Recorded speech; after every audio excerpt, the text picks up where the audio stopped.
Welcome back to the Lift Free and Diet Hard podcast. I'm your host, Andrew Coates. Join me along with industry leaders and friends on a quest to get more people through the gym door and eating and living healthier. Join me where evidence meets empathy while rejecting fitness industry fads and extremism. Let's begin. It's good to have you back, my friend. We'll be hanging out in, just a few weeks for Swiss Montreal anyway, May 3rd. So I'll actually give that a shout because that's a really cool event. But let's focus on the now and a little bit about you. I think you've been a frequent guest on my podcast, so anybody who's been a long-time listener will know you. But just in case, you're the author of Strength Training for All Body Types with our friend Melody Schoenfeld. You've written for more fitness publications than anybody else that I know. You're an adjunct professor and prolific educator and public speaker, and still full-time in-person trainer. Welcome to the show, buddy. Thanks a lot. It's been a busy time right now, but glad to be on the show first and foremost. And just a lot going on, man. So I'm just trying to keep doing everything day by day and take everything in stride. And a lot of in person and a lot of teaching and a lot of speaking are the main three right now. So it's going well. This episode is brought to you by Just Bite Me Meals. I work long days and I won't compromise my client experience or sacrifice my workout, sleep, or nutrition. So I needed a quality and reliable meal prep service so I could save time on cooking and shopping and have more time for the stuff that matters. Net out the cost of groceries and the service isn't as much as you might think, and regular impulsive food delivery apps, eating out, that costs way more anyway. I get more meal variety and less dishes to clean, and I've been referring clients to Just Bite Me Meals for a long time, and I recently started ordering myself. Food is great. The beef brisket tacos are my favorite so far, and there's a lot of menu choice. Your calories and macros are listed. The portions are great. You can order custom meals. They deliver to your door, or you can pick up from their storefront. And I'm sorry to listeners outside of Alberta, but Just Bite Me Meals is currently just in Edmonton, Calgary, Grand Prairie, and Fort McMurray. Ordering from Just Bite Me Meals made my life easier instantly. And you can get 10% off on all your orders using my code, Andrew Coates Fitness, all caps, on their website. That's Andrew Coates Fitness, all capitals, or go to the link and the code in the show notes. You and I talk a lot about this. So where are people getting their fitness information from now, and how's it changed? Well, before, and I'm sure you can attest to this yourself, you always talk about the stacks of old Muscle and Fitness and Men's Fitness magazines and all that stuff that you used to have from back in the day that I'm sure you've kept a lot of them too. Lots of them here, yeah. Yeah, and so in my case as well, there's a lot of that sort of stuff that I would take in. And now, let's call a spade a spade. It's social media, it's Instagram, it's TikTok, it's the influencers who have dominated the space. And it's up to a lot of coaches who are also on the space to make sure that the consumer has a discriminating enough mind to know how to sift through the bad stuff and find the good quality stuff and follow that sort of stuff. But that's the main medium. We're going to do a bit of a deep dive. So let's fill in the gaps a little bit. So I absolutely got a lot of info from it. It's like, the more experienced person in the gym, kind of next to me when I started lifting in St. John's, Newfoundland. One of the people I would be working out in the next rack a lot of the time was my, longtime friend, old friend, Frank McGrath. It's a very iconic pro bodybuilder. He's famous for these crazy forearms. He stood on the Olympia stage, and it's the Muscle Fitness magazines, Flex, that sort of stuff. But then in between, especially, 14 and a half years ago when I started as a trainer, I started getting into the online blogs. So T Nation, obviously where I found you very early on, bodybuilding.com, and a lot of these similar things. So those were the go-to for the more evidence-based, authoritative strength and conditioning stuff. And then you also got into early YouTube stuff. I remember Lane Norton's video logs, a lot of foundational nutritional stuff, and also Precision Nutrition's blog. So that was where I was getting my stuff early. And social media, there were definitely some, early authorities who also had a Facebook presence. I remember reading stuff from guys like Greg Nuckols and, the kind of people who were also on T Nation for the most part. But, now especially with the growth of video-based media, I've noticed that a lot of people are putting the kind of effort into a social media post with demo videos and the write-up that probably would have been a T Nation article before. Oh yeah, 100%. I agree. And, I'm personally sort of, I don't want to call it a victim of it, but it's something that it's just, you have to change with the times in order to reach people in the most effective ways. So, with video editing, for example, and just making sure that the information, it hits, it lands, and it's sticky information that people are going to retain and remember. and how verbose the content is in terms of the caption and what you do put in the caption, to your point. All of that stuff, there's a marked change compared to what it was, let's say, even 10 years back. I'm sort of an outlier because I got Instagram 6 years ago, whereas a lot of other people got it maybe 13 years ago. But still, the same principles apply. It's it's a difference in terms of how you have now delivered the information and how you're creating and curating that content. So it is something that you have to sort of roll with the punches with. And I'm a first-hand speaker when it comes to knowing what doesn't work versus things that do work, and my frustrations with, let's say, okay, well, how come this didn't get too much attention and this does, and blah blah. I'm no expert on this, but at the same time, I'm walking proof that it is something that being adaptable is very important. And even with me in editing videos and trying to make things with information in a delivery method that really works, it's an ongoing thing, and you got to stay current with it. You think AI is going to change the game when it comes to what we see on social media? I think that it can change the game in terms of what subject matter can become areas of topics of discussion. I think it can change the game in terms of how easily someone could create content or get ideas for content. That's a big part of it for sure. If I tell Chat GPT right now to write a 2,000 word blog article using my voice or my style based on the things that they come up with from what I've written already, and using my style and my delivery, write a 2,000 word blog article on X, Y, or Z subject in fitness, it'll do it, and it'll do it pretty good, right? If I tell ChatGPT to make a sample program based on this subject that I want to discuss, let's say cluster set training for strength, it'll do it. It'll make probably a greater program than a lot of people will come up with, right? And that's the truth of how this thing works and the reality of the situation. So yes, it will affect and influence, I guess, by default, some of the objective quality of some of these people's work. The human perspective and the personality and all that stuff is the element that's missing. So you still have to deliver something as far as, a genuineness, a charisma, a human touch, so to speak, in order to, I think, have that complete bubble, to be honest with you. Had Dr. Mike Isotel on recently. For anybody listening, you guys want to do a deep dive on what he believes will be the influence on AI in terms of how it can improve the quality of, the average fitness enthusiast experience. That's a great episode. One of the things I suspect is we will see a large increase, because it can just get created more aggressively, of AI generated content, whether it's, credible coaches or not. And it'll be designed with the formula of, and this is one of the big challenges, is the hook, the attention grabbing hook that pulls people in. Because every user, whether you realize it or not, there's a reason why something grabs onto you. If you have a coach who starts out like, hey guys, slow, blah, blah, blah, and then a bunch of bullshit, and then all of a sudden they start like rambling and meandering into what they're about to say, guess what? People are gone, right? Whereas if there's a bam, hook right in your face, then people tend to stay. Now, guess what? AI-based systems and content generation will be trained in these formulas. So therefore, we're going to have a lot more of this.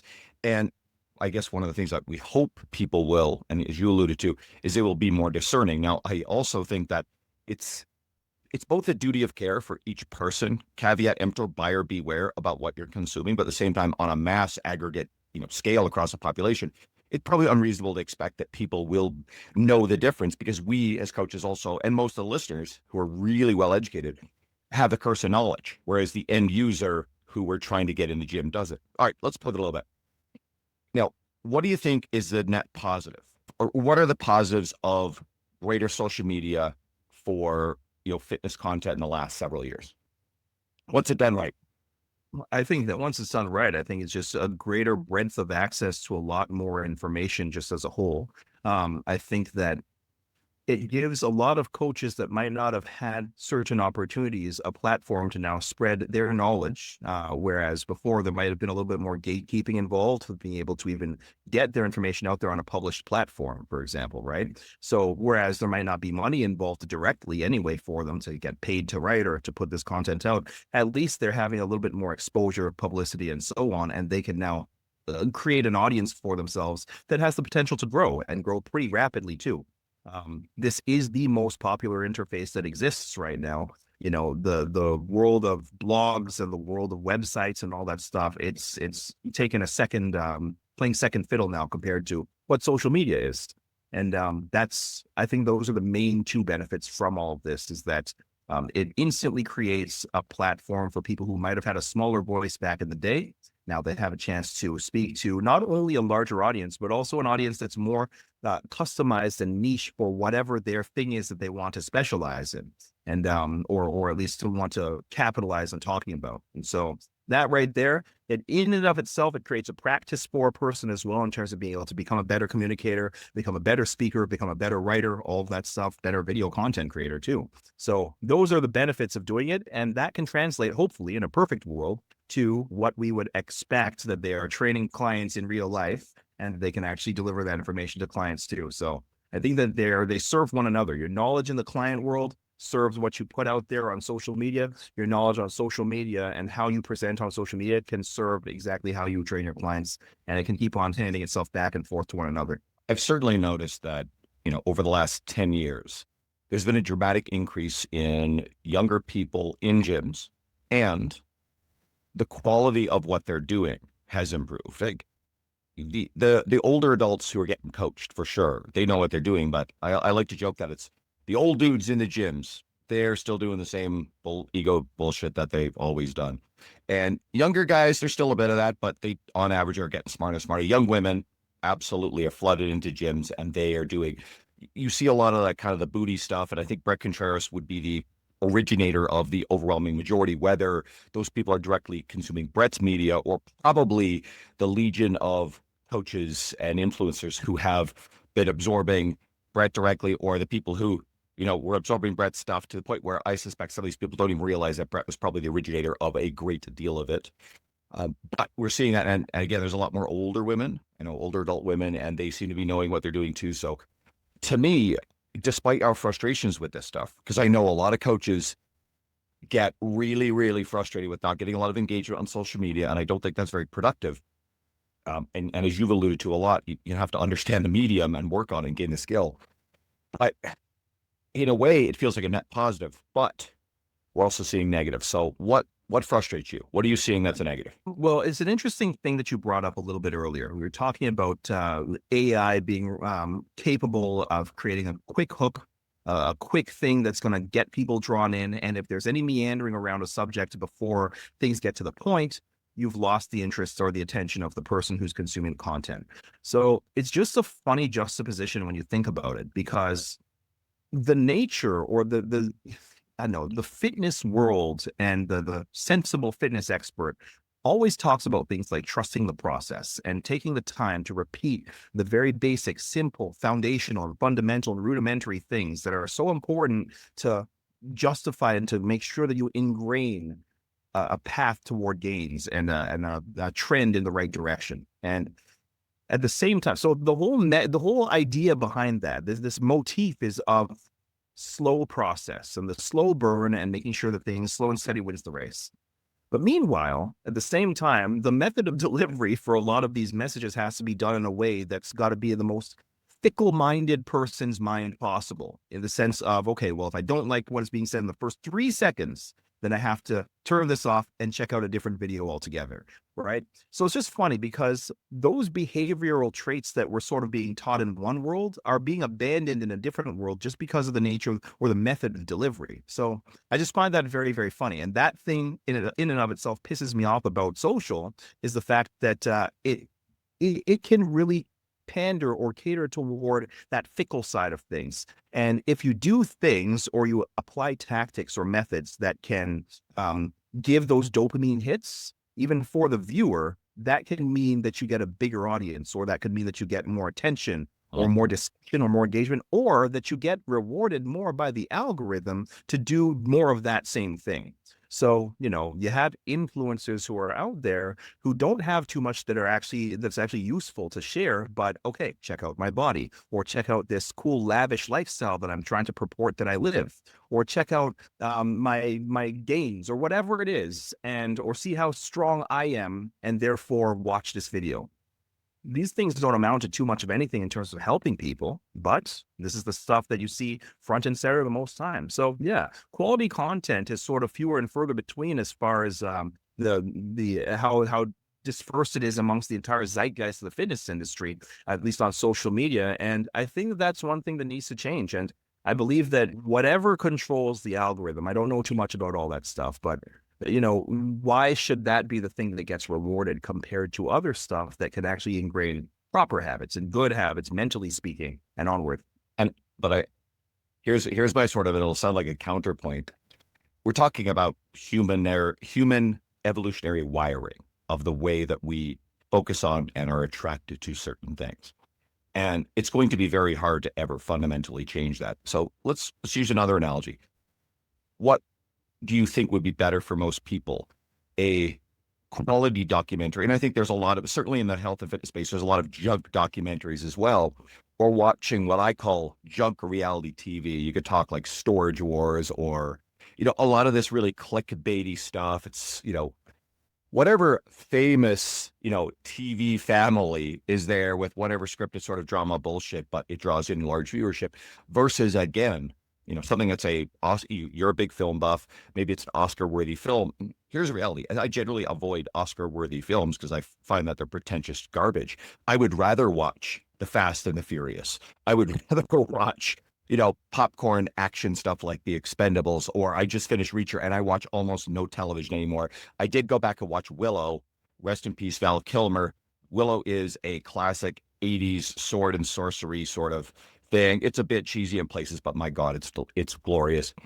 So I don't think we are going to fundamentally alter the vast majority of the way people look at this. So the discerning listener here, or the person who's listening, who's got someone in their world, give us something useful, something that actually can get the person to start thinking differently, look for things within the social media space to recognize and go, okay, cool, I am being hijacked here. This is what's going on.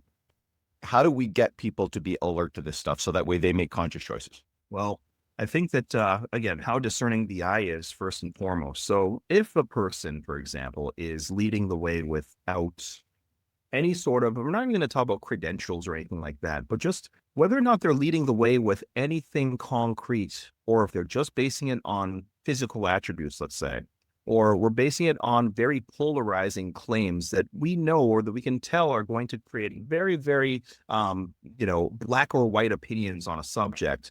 These are usually tactics that are used in order to get that attention. It's part of the game, kind of, right? There's a chance that those people might not even fully or truly believe the things they say to the extent in which they're sort of showing that to be on social media. So those are the main two things. I think that just the aesthetic first and foremost, and second of all, just how polarizing does the subject matter. Usually the more of one or both of those things that there are, the more what's the word I'm looking for? The more of that virality it's going to achieve for a lot of fitness influencers who are out there, and not just fitness, just in general. So I would be the most wary of that sort of content versus content that does share information that might not be quite as, black and white. It might not be quite as definitive and say that there's the only way to do things. And it might not be as sexy either. It might be stuff that's a little bit less, a little bit more blah to hear. And these are the things that people don't want to hear, but the things that people need to hear. Like, listen, if you want to put on a whole bunch of muscle, or if you want to do things in a natural way, or if you want to do things that are going to mean losing body fat and recomping your body and all sorts of stuff like that, if you think the answer is going to happen in 6 or 8 weeks, it's not going to happen that way. It's going to take time. It's going to take consistency. It's going to take effort. It's not going to be fun all the time. It's not going to be easy all the time, but you got to go with that sort of model. And that's what's going to lead you to long-term gains.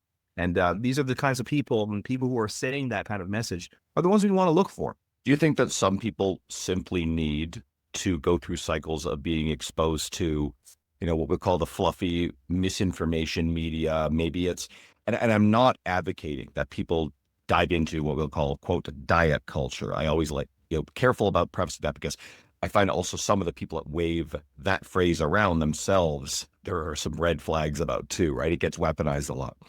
But that being said, maybe how many people have we worked with who have tried the flashy workouts, who have tried a number of diets before they were ready to make changes? And then when they were ready and they self-selected to better information, better, authorities in the industry, they were successful. How much of that do you think is relevant? I think that to the first question that you asked about the exposure, or deliberate exposure to the bad stuff, for lack of a better term. I don't think it's deliberate, as in like, and forgive me for that. I don't think it's like willfully going there. I think they're just going to get exposed to that regardless. Let's say it's the woman who, and again, stereotypical, but like grew up watching Oprah for a long time. There's a quote, I can't remember who said it, but Oprah is the greatest perpetuator of diet culture and herself a victim of it, for context. But guess what? Given her platform, doing a variety of different diets and a lot of yo-yo stuff over the years, there's a lot of harm that was created there. But guess what? She had a mass audience of people who were consuming this stuff. Yeah. And so there's a good side to it in terms of, I think it really depends actually on the mental fortitude of the person who's consuming the content, to be honest with you.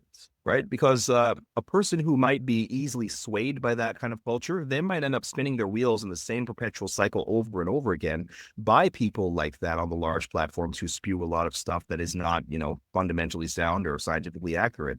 Right. Meanwhile, somebody else who might have experience with maybe seeing a long-term slow improvement over time, and then they jump off that wagon to get caught up in the fluff for a second, and they realize that, okay, it gave them a spike in their results, and then those results went nosedive afterwards, and they got a bad relationship with food again, they got a bad relationship with the gym, and they were all body image oriented or something like that, and they realize how wavering their line became compared to what it was before. Maybe it gives them a good of a reality check to say, okay, you know what, the path that I was on before, it fortifies my mind to think that I should stay right back on that path. So I think that the experience level of the individual plays a role in that. I think that what they've been exposed to prior could play a role in that too. I would be hard pressed to think that somebody who is new to exercise and maybe quite young at the same time, like 20 or something like that, would be more impermeable toward the pulls of the high virality social media fluffy fitness content compared to somebody who's seen a little bit of life, who's been in the gym for some time, and maybe has seen gains and seen the other side of gains as well, and be able to make a little bit more of a cognizant decision on things in terms of which way to go. Trends now that you're very frustrated by, whether it being content, exercise, philosophy, that's more your speed, maybe even nutritional stuff. Like obviously I haven't seen a Tide Pod eating challenge or anything like that of recent, but people keep talking about skinny talk, and I'm not on TikTok, so I actually don't even know what the fuck's going on there. It's definitely something negative, but anything that you're like, okay, I really am frustrated by this trend. Yeah. So I'll tell you what it is. I'm in the process. I still write blogs, man. And so I'm in the process of writing a blog article on this exact subject. And that is basically influencer-based lifestyle, live this way content. And what I mean is, okay, check out this routine that we're seeing a lot of that's happening everywhere, right? So explain, because I know what you're referring to. Give the context of the specific thing that's blown up. Yeah, so you're seeing like certain influencers, and there's one in particular, but there's a couple of them out there who will have, very, very full of jump cuts posts that are out there showing kind of like a minute by minute over the course of the morning walkthrough of what their day looks like, right? And it's usually also flaunting a very, very lavish and ostentatious lifestyle at the same time that is free of any real crazy responsibilities or any real stress. Lots of things are just handed to them. And so wake up extremely early in the morning. You've got your mouth tape on, you do your ice bath, and you do your cold plunge or whatever it is that you do. And then before the sun is even up, you're answering some emails, and you're going and you're doing some push-ups. You're going and doing a workout at 6 o'clock in the morning. And then after your workout, it's very, very pretentious. The whole thing is very pretentious. That disregards the idea that people have actual responsibilities or actual stress or a 9-to-5 job or anything like that. Now, this can be sort of wrapped up in the guise of motivation, and this is what you can aspire for. But I think that's just as unrealistic for a lot of people who are watching too, because it's just not the lifestyle that somebody could attain without eliminating so many other factors and realities, not only personally, but maybe involving their entire families in order to make that possible.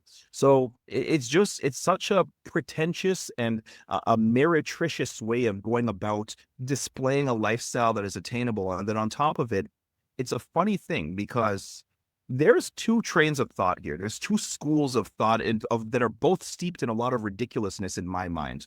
The one school is what I've just talked about, fitness focused. Okay, you're going to wake up super early, you're doing your cold plunge, your mouth taping, you're doing all these different things, right? So I guess you don't have a job, you might not have children, you don't have any of these other responsibilities either.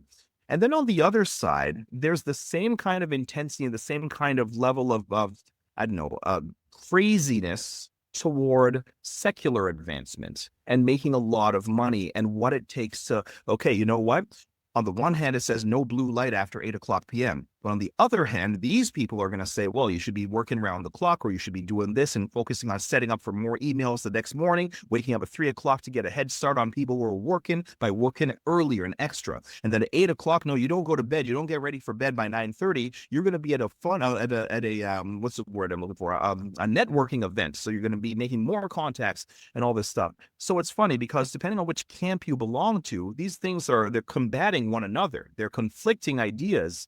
And it's like, okay, there's the health and fitness side of it. So, okay, go to bed by 9:30, no blue light, no this and that, right? But then there's the working man side of it, or the working woman side of it, where it's like, okay, well, if you want to make millions of dollars, then you have to be obsessive over these things and create these qualities and no social life and know that. Well, which one do you listen to, first and foremost? Do you listen to either of them? Are either of them plausible in a real world scenario where we actually have lives and we have social lives and we have relationships that we want to build and we have other interests and we have hobbies and we want to have downtime for ourselves and we'd like to be able to relax and we'd like to have all sorts of other things that aren't just one of these two extremes? I think that this is spreading a pretty, I don't know, in both cases, I think it spreads a pretty unbalanced and toxic way of going about things. And it's easy to fall victim to it because the proof's in the pudding. People like this. The account that I'm thinking of has, I believe, 13 million followers right now, right? It's up to 13 million and it just keeps on growing at a cancerous rate. So this sort of thing is, it's wildfire spreading right now. It's become a trend where people are spoofing it and people are making satires of it and all sorts of stuff like that. But whether it's positive or negative attention, it's getting attention. And so it's something to look out for. It doesn't jive with me. It's not something that's in my my wheelhouse. So yeah, it's something that I have a lot to say on. You think the spoofing is enough to counteract its effects, to bring enough awareness so that people are like, this is artificial and bullshit and unrealistic?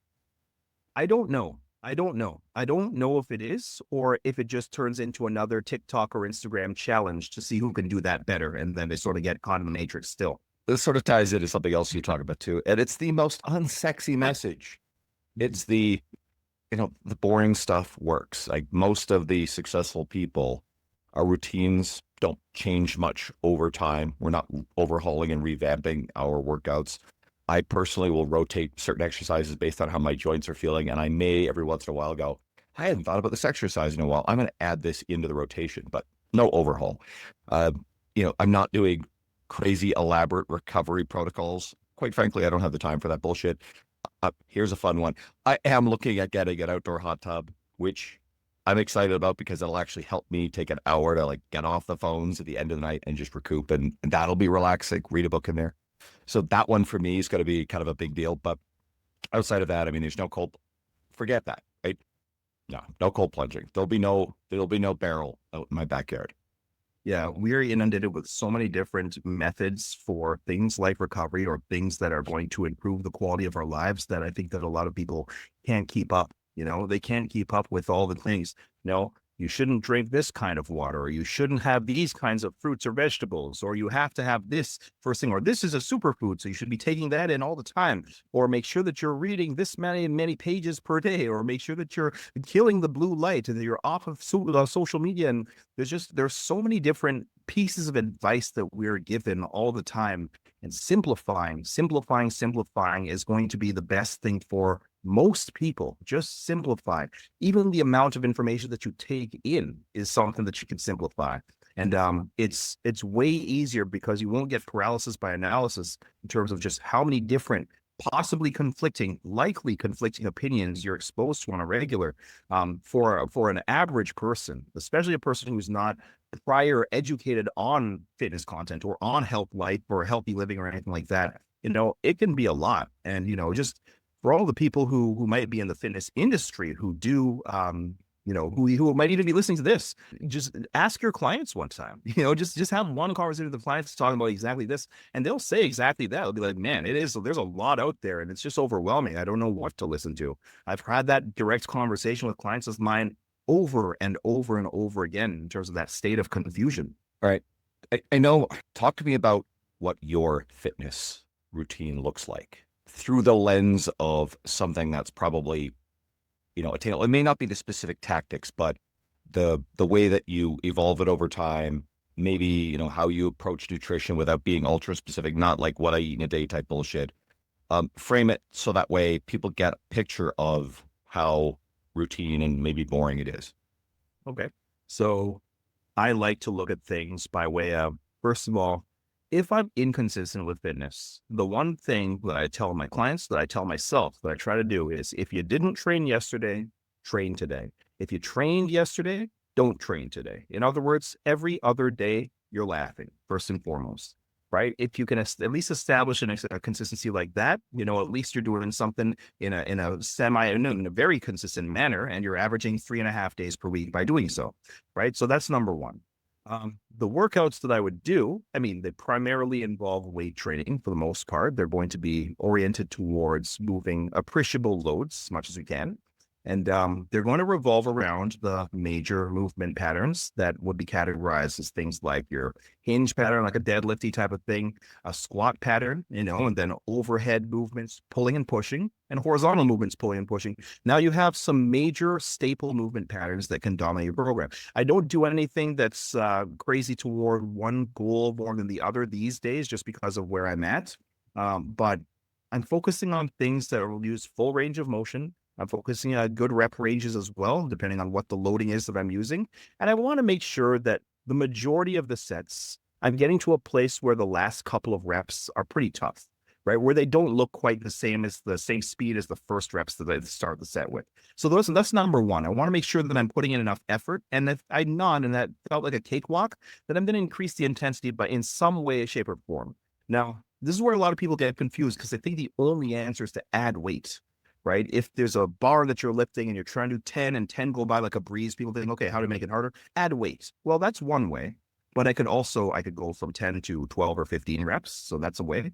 And I could also reduce the amount of time that I rest in between. And then all of a sudden the perception of that loading gets heavier. It gets harder for me. Right. And so all of that stuff is what I like to do in the gym, or like to apply those things. I have workouts where I have a little bit of fun as far as doing some more experimental, maybe body weight or calisthenic training. And in and of itself, that has utility as well, but it's always going to be kind of the side dish to the entree. And the entree is those major movement patterns and lots of variations within all those patterns. Just because I said squat, it doesn't mean you have to take a bar, put it on your back, and squat that barbell. There's a lot of different ways to squat. You could do a split squat. You could do a goblet. You could do a Cossack squat and a Zercher carry. There's so many different versions. Kettlebells. Just do the pattern, and that's what you think about first and foremost. And there's a world of options underneath that. Now, as far as nutrition goes, and believe me, I'm no nutrition expert or anything like that, but the basic tenets that you want to think about, simply along the lines of making sure you're having whole foods a lot of the time, making sure that you're having good quality nutrients, and that your protein levels and the foods that you have that are high in protein are the ones that you're consuming a lot of. People will say things like 0.75 grams to every pound of body weight and all that stuff. If you have certain goals toward building muscle or getting stronger or anything like that, that can be helpful to a helpful narrative or guideline to follow too, right? But in general, get your vegetables in, get your whole foods in there, have good protein-rich foods as well. And try to minimize the amount of processed stuff and garbage type food like that you're taking in, because it's not going to do your body much good. And if you do that and you create that balance, good things are going to happen with both training and both nutrition. And, and your body's going to reflect that. Your body's going to reflect that from a performance perspective, and even from a visual and physical perspective too. Do you create any room? Do you have any treats that you're like, I build this in, this is my boundary around this stuff? Oh man, like if you want to get down the rabbit hole of what kind of treats I have, I love eating Hakka food. That's one of my favorite kinds of foods to eat. And that's a fusion between Indian spices and Chinese food dishes. And it's a nice fusion meal. Hakka food is delicious. So I love that I can eat that stuff like a bottomless pit. But as far as like really, really, those are still like dinner type of foods. So as far as like really, really, junk foods, I like chocolate. Chocolate is great. So I can definitely go down with some good chocolate. And I don't know if I would call it like pizza. I love as well. I have to say pizza, but another thing that I can have all the burgers and fries. That's the one thing. So when I'm being really nice and clean with the food, anytime I try to have a derail meal or a cheating meal or whatever you want to call it, burgers and fries are usually my first go-to. So those are my vices right there. What about your sleep? What kind of routine do you have going into it? Because I think there's some fun nuance to this. Your boundaries around sleep. So in a perfect world, I try to get about 7 hours per night.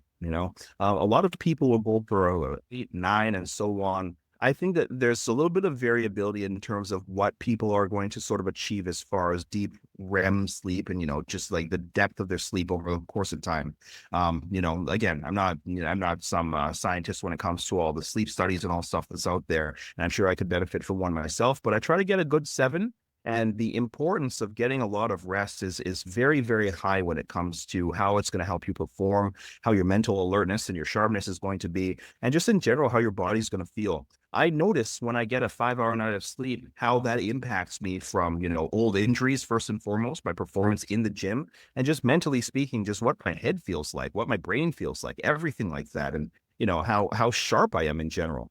Your nervous system is very much attached to how much rest that you get and how much rest you receive, and it is going to make its performance or lack thereof present if you don't get that sleep. So I try to get a good 7 every night, especially if I have a very early wake up time. Many days I'm up at 5:30 and 5:45 for clients first thing in the morning, and have pretty loaded days as well. So it becomes very important. I'm lucky for the fact that I am a very deep sleeper. So even if I get a shortened amount of sleep, I still get deep sleep and I fall asleep very fast. I use an app called Sleep Cycle sometimes. And that app, it tracks things like how fast it took you to fall asleep and the depth of your sleep and all that stuff. And so if I was asleep for like 6.5 hours, let's say, it'll tell you that you fell asleep in X amount of minutes. Some people take a long time. For me, I average about 7 minutes before I'm lights out, night, So I'm lucky in that department. It doesn't take me long to doze off, and then I get pretty deep sleep. You reminded me of something very bizarre. Just a random note.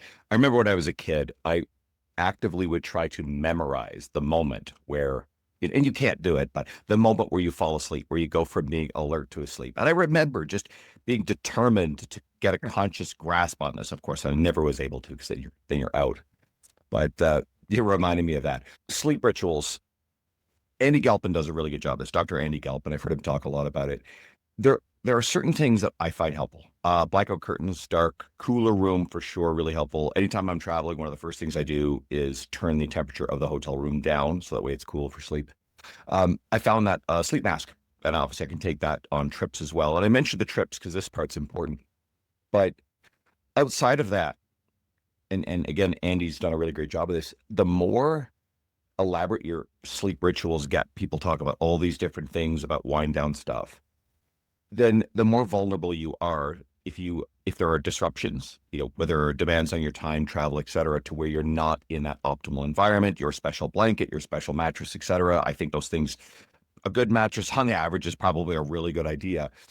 But if you're disrupted from your routine and then there's any anxiety about the structure and even the ordering of the routine, that little bit of anxiety can actually have an adverse effect. So it's just something for people to think about if you start finding too many optimization ritual elements starting to creep in.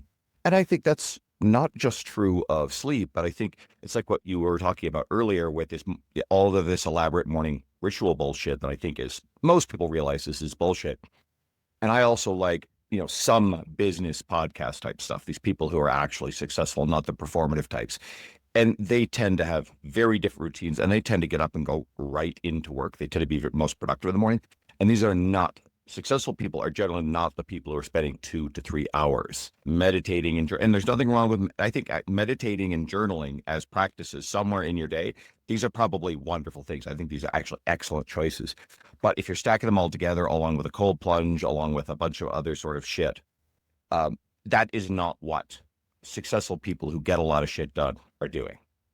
It's true. I completely agree with you. Yeah, the blackout curtains and all that stuff that you talk about, they're very important as well. I think just being able to be in total darkness and all that stuff, much better to fall asleep to and so on. But yes, to your point is that if there's disruptions to it, then how hard is it for you to fall asleep otherwise? How hard is it for you to be out of routine and still follow some kind of, get the same result and get the same outcome? So there's definitely something to be said about that. And being adaptable to certain circumstances, situations, especially if you're a person who travels a lot, then that can weigh heavy. Are there any recovery methodologies? Because again, I think this is also one of those things that people get very carried away with, very performative. But are there any recovery methods that you personally enjoy? Um, I'm not an ice bath guy. I'm not going to lie. I'm not a cold plunge guy or anything like that, even though in Didsbury, Alberta, down the Nordic Spa is able to do that. Yeah, for context, we our friend Matt Manti, Matt's a beauty, had us both come down to speak. He brought you down for an extra day to teach a big seminar to his people down there, and then brought us to the Kananaskis Nordic Spa. It's actually the reason why I decided I want a hot tub, because we're sitting there at night. It's January, a Canadian mountain January. It's cold, but these outdoor hot pools, these things are magical. And I'm like, I need this in my life. I had this thought. I'm looking up at the stars over the tree line, and I'm like, all right, I got to get a hot tub. But God, that was cold. But yes, there was an ice plunge there. We did go in. Yeah. And again, like I don't frequent any of that stuff, to be honest with you. But as far as recovery goes, like after a workout, the old school, stretch it out type of thing, that's really the main thing that I do. And then beyond that, I've been liking a lot the use of the sauna. So I do like using a sauna. There's one in my condo building as well. And that's something that I find can help you sort of just like decompress, relax, even stretching while in the sauna. So it's just a great feeling. Beyond that, I'm pretty easy. I'm pretty open. I'm pretty old school with it. I don't have too many crazy tactics or anything like that. Just wind down, take it easy, have a great meal, and call it a day. So I know that there are people who have all sorts of deep strategies and stuff like that, and unfortunately, I can't really speak to too many of them because I just don't practice too many. Get your good lifts in, try to have good nutrition, and of course, take care of yourself around that with your sleep and with things like that. And, one thing that I will say in terms of, I don't know if I call it recovery, but I will call it sort of self-care or maintenance. I am pretty, what's the word? Hardcore about making sure that I get my tune-ups by practitioners on a very regular basis. So I have normal visits to RMT and I have normal visits to chiro for any sort of musculoskeletal stuff, any sort of muscle tissue oriented stuff. And I invest in those things very frequently. So, every third week I'm seeing my RMT. Almost every week I'm seeing my chiropractor as well. Now there are behind the scenes injuries and old stuff that I do have to deal with as well. So some of it is maintenance on that stuff. But in general, even if I'm feeling pretty good, I know that getting those tune-ups can just improve my my performance and just my resilience and durability over time. And I'm big on those kinds of measures and those kinds of methods that are a little bit more practical in order for me to sort of last the test of time. If you're in the business of trying to lift heavy stuff and so on, it wouldn't hurt to take that investment and do that. At least get good deep tissue massage where you can and whatnot. It's going to only do you good. There's something here, and it's worth talking about, and I'll tie it back to the idea of the hot tub, is we're so go. There's so much like demand. We're talking about like the dopamine hits of social media. We're bombarded with more information and more stimuli than ever. And that stuff on average tends to light up our sympathetic nervous system, right? That's fight or flight type stuff. And what you just described, if you have RMT, registered massage therapist. So if you have a regular massage, you are, and chiro as well is usually like manual therapy, hands on you. And these things, number one, is you're not on your phone, right? And usually they deliberately have, at least the massage therapists, I don't know, the idea of going to the chiro kind of stresses the fuck out of me, but RMT, they usually have like some chill music and there might be some sense in there, whatever, it's relaxing, but you're unplugged, right? Yep. And now back to the idea of the hot tub and us in that, Kananaskis spa. Yeah, we're around people. It's a bit social, but there's no phones in there. It's just peaceful. We're out in nature, which is really good. All the stuff. What other versions of this are there? Going for walks outside, again, off the phone, right? Yep. And this stuff, it takes us away from all of this, activating stimuli, and it helps push us into more of a parasympathetic state. Now, if you've got the things where someone's physically hands on you, there's also oxytocin release. So I think this can take a lot of forms, but and specific to the nature of your injuries, it obviously is very helpful. But I think as a principle, if people just find their version, this is really what I was going for, is I was curious, not that the specifics of what you do are necessarily, that essential to everybody, although some of them I think are wise, but it was the underlying effects. Can we carve out more time in our days that fit, or maybe cut out a little bit of the time that we are plugged into the device, plugged into things that are making us angry, winding us up, enraged. I mean, anything. And I refuse to go anywhere near this stuff, but like complex social political stuff, what does that do? Hijack people's brainstem and such angry, like strong emotional stuff. And that is the antithesis to putting you into a restorative state. Okay. Yeah. And a lot of people exist within a constant state of existential threat from that stuff. And there will be people who will scream at you and go, no, you need to, you know what? You are not my kind of people. If you were trying to force down my throat every single thing, yes, there's shit wrong in the world. It affects us all to varying degrees. But my point is, I still think that we need to create space for us to rest, sleep, recover, do good in the world, show up for the people around us, take good care of our health. And if you start from that standpoint, I think then you can very tactically try to make the world, your immediate world, better for the people around you. And Yeah. I do think it starts with our exercise, nutrition, our sleep, and these other things. Yeah, on that point as well, I think that the word fiction, for some reason, it got into my mind, fiction and creativity. I think that those two things can go a long way, because that opens, or at least that it gets your mind away from, just the real world for a bit, to explore things that are just from a creative aspect. And it doesn't mean necessarily what a lot of people might think it means. For example, reading a book that is fiction is one thing, number one. I think about the world of the arts, where I think about music. I love music. I love to play music even as well. So that's huge. I know you're a big concert fan yourself as well. I see what you got on your hat right now. I see what you got on your shirt right now, right? So, going out and being able to explore or experience music, or even listening to it yourself, maybe not on headphones, but maybe in an actual space, like all that stuff could count for a lot. Creativity, guess where I'm going right after we finish this? I'm going to the movies, right? Because I love movies, and B, they're an act, or they're what's the word I'm looking for?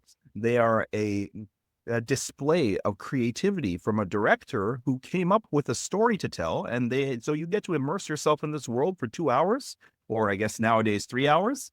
It's a great thing to be able to do, to just escape. And yeah, you get to completely tune out. You're not going to be on this all the time. You're going to be just zoned out and tuned into exactly what story they have to tell. And it's a great feeling. Perfect way for me to disconnect, I think, is just the movie thing, music thing. And just anything that has to do with fiction or arts, or creativity and experimentation. That's fantastic for me. So I think that can go a long way in terms of recovery too, mentally speaking, physically speaking, just being able to chill out and just, tune into something like that. I've been reading, I love, if anybody who's on video, I'm going to pivot my camera a little bit. There's some books that I love. There's some David Eddings up there. You got my Witcher figures. I've got a lot more of this fantasy fiction. I grew up on that stuff. That stuff is nice. I go through waves where I play video games. I just keep playing Witcher 3 on repeat. Not a lot of new stuff. But I also recently got a handheld emulator. I mostly use it either when I'm traveling on flights, because obviously you're not doing much on your phone. Or I'll actually sit and do cardio, and I'll either read a book, or I'll actually play this. And there's an old Nintendo game. Now, this one, I doubt anybody knows this. So I think everybody grew up on your Zeldas, your Marios, and this sort of stuff, and maybe the old Final Fantasies. Love all those things. Dragon Warrior. But there's another fantasy series called Ultima. And I love these games, 3, 4, and 6. And so it's 6, The False Prophet. Super niche, not a popular game. The original ones were when I was young, and they're very influential on modern stuff. If you played The Witcher, if you played Elden Ring, you played the Zelda stuff, these games influence those things. Elder Scrolls, right? World of Warcraft. They're pretty unknown now, but I've been playing this old game, and it's just a really nice dose of nostalgia. And that still takes me away from all of the other like dopamine driven stuff. So I think there's a cool underlying theme there. Lee, everybody can find you on Instagram at Coach. Anything else you want to direct people's attention to? Man, honestly, well, Coach Lee Boyce, that Instagram handle, Twitter or X handle, and Facebook handle, they're all the same. I'm most active these days on Instagram, so that's where you're going to find most of the content that I put out there. And any articles or anything like that I read, I always share them on there anyway too. So you're always going to have sort of like the most direct way to interact with me or my content through Instagram. Having said that, DMs, they're wide open for you to ask me any questions that you want. So I'm always going to be very responsive. It's just me who responds to stuff. There's no people who are helping me out or anything like that. I'm a one-man show. So, whether it's DM or inquire about some coaching or anything along those lines, also it's an open book where that's concerned too. Hit me and Melody's book up, The Strength Training for All Body Types, The Science of Lifting and Levers. That's available everywhere. Go on the Human Kinetics website or Amazon or just Google it, Barnes and Noble, it's all there. And what else can I say? Oh, Project XLT. I talk a lot about taller lifters. If you're a taller lifter or somebody who's struggled with having a larger frame or taller overall height or long arms and legs, then I'm your guy when it comes to at least being able to help out with that and find the programming, the exercises that are going to be the right fit for you. And I have one for people who might be frustrated trying to put on muscle. I have a program that I came up with called Project XLT that can help you. So that's available for you guys as well. So that's my spiel, and you can find me Coach Lee Boyce. And anybody who's interested, especially for the coaches here, I mean, even enthusiasts, you guys can come and hang out with. We will both be speaking at Swiss Montreal, which is May 3rd, and we will both be presenting at KenFit Pro's Global Conference. And that, correct me if I'm wrong, isn't that August 15th and 16th, I think, are the dates? 16th is one of the dates for sure. I think it's 15, 16, possibly 17 as well.